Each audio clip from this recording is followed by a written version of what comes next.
Ayers says at first glance, very few people see her as black. I have always felt like I'm a black woman. Danielle joined Yaba Blaze's One Drop project in 2011, about a decade after the two women met in grad school.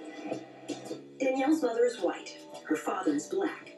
He died when she was a teenager. Regular folks. But really what was going on was that she had an experience growing up in the middle of Pennsylvania in a Mennonite community. Lidditz, Pennsylvania, 92% white. Danielle felt like she didn't belong in the only world she knew.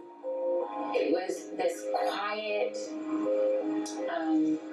ignoring that I often felt as though people just didn't really want to mess with me. They really didn't, you're good, stay over there. How'd you get through?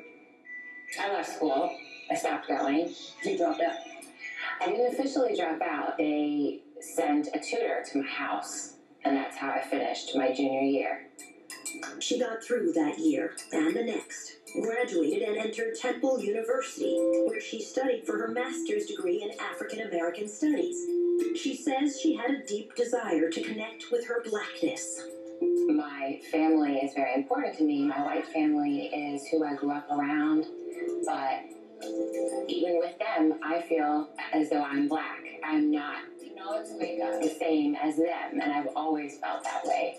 I know where I feel most comfortable and the way that I want to identify, and the beating that's in me is blackness. It's blackness. There's no question about it.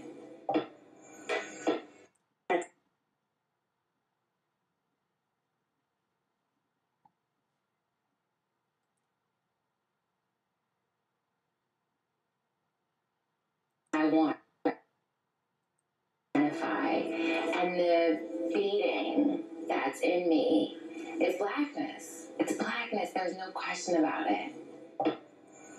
As though I'm black. Graduated and entered Temple University. White. Danielle felt like she didn't belong in the only world she knew. It was this quiet, ignoring that I often felt as though people just didn't really want to mess with me. They really didn't, you're good, stay over there. How'd you get through? I left school.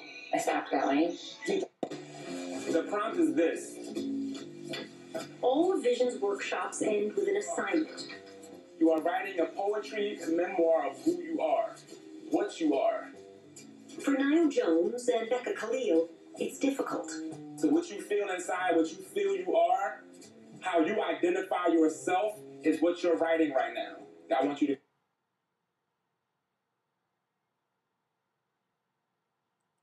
spit from your heart. One more minute. Wrap it up. We are going to make our way upstairs to the 3rd floor into the drama studio. When those white kids say I'm one of them, I can't say I feel welcome. Black has always been the color of my bones. Bones black. Black like sand and sky. Black like heart and mind. Black like me.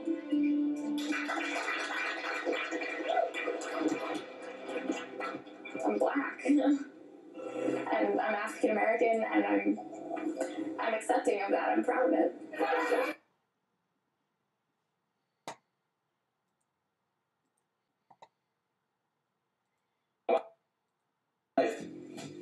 Both of my parents are considered light-skinned black, but what makes me black and what makes them black is the culture. Michaela Angela Davis is a former editor at Essence, a magazine for black women. Today, she writes and lectures on issues of race and image. The music, the spirit, the food, the laughter, the way that we love, the way that black people have soul. I think it's an amalgamation of all of it. I think it's skin tone. I think it's experience. I think it's culture. I think it's a mindset. I think if you claim black, then that's what you are.